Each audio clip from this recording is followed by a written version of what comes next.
अविनाश पासवान, ये वाकई क्या डर है कि यहाँ पर विरोध, जब भी आवाज उठाएगा, विरोध करेगा, तो इसी तरह से उनकी आवाज को दबाया जाएगा? पूजा जी इनका मैं आ रही हूँ विजय शर्मा, मैं आ रही हूँ। एक बार अविनाश पासवान जवाब दीजिए जरा। मेरी भी कुछ बातें रह गई हैं, मुझे प्लीज टाइम दीजिएगा रिस्पॉन्ड का। ठीक है अविनाश पासवान। जी सबसे पहले तो आपके माध्यम से समस्त पैनलिस्ट को मैं नमस्कार करता हूं।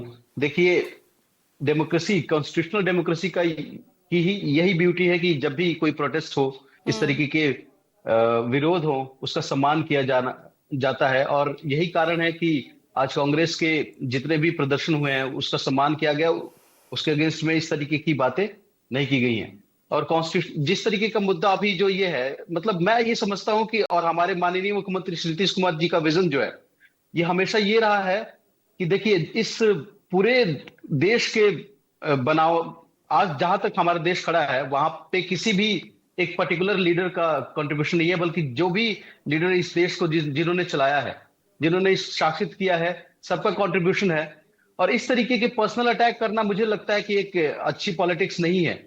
तो और जो भी मतलब मुद्दे हैं कि किसी को कॉम्प्रोमाइज कह देना, वो कॉन्स्टिट्यूशनल नहीं है मेरे ख्याल से। अगर आप ये कहते हैं कॉम्प्रोमाइज पीएम कहना ही अपने आप में अनकॉन्स्टिट्यूशनल है, बिकॉज आप एक पर्टिकुलर मतलब पोस्ट की गरिमा को बाधित कर रहे हैं। और इससे होगा क्या? इससे ये होता है नहीं, कि इसके जवाब में हो क्या रहा है अविनाश पासवान? विपक्ष अगर कांग्रेस कॉम्प्रोमाइज्ड पीएम कह रही है तो कॉम्प्रोमाइज्ड कांग्रेस, ये टैग उन्हें हासिल हो रहा है, इस तरह से जवाब दिया जा रहा है, तो ये भी गलत है ना? मैं बिल्कुल यही कहना चाह रहा हूं कि इस तरीके के पर्सनल अटैक करना, इस तरीके के मतलब लो लेवल की पॉलिटिक्स करना, मुझे लगता है कि हमारे देश दोनों तरफ से ही हो रही है ना लो लेवल पॉलिटिक्स। जी, मैं यही कहना चाह रहा हूं कि अगर इस तरीके की बातें हो रही है तो इसको अवॉइड करना चाहिए। कहिए ना, खुलकर कहिए फिर अविनाश कि दोनों तरफ से लो लेवल पॉलिटिक्स हो रही है। जैसा कि राजीव रंजन जी ने कहा कि इन मुद्दों का, इन डिस्कशंस का हमारे आम जनता पे क्या असर पड़ रहा है, उनको इनसे कोई मतलब नहीं है। उनको ये मतलब है कि क्या हम सोशल जस्टिस जो हमारे कॉन्स्टिट्यूशन में इम्बाइब्ड है, क्या हम उसको पूरा कर रहे हैं।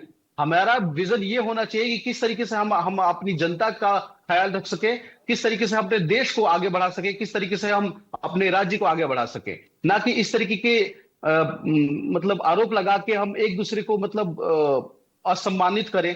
ये बिल्कुल ही एक मतलब अच्छी पॉलिटिक्स नहीं है। तो मेरा माननीय मुख्यमंत्री श्री नीतीश कुमार जी का भी यही विजन है कि हमेशा से उन्होंने ये सोशल जस्टिस को लेकर हमेशा काम किया है।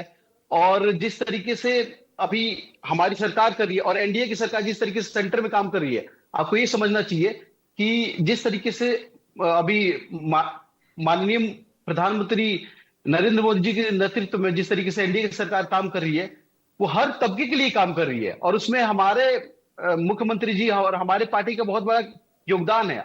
आपको मैं ये बताऊं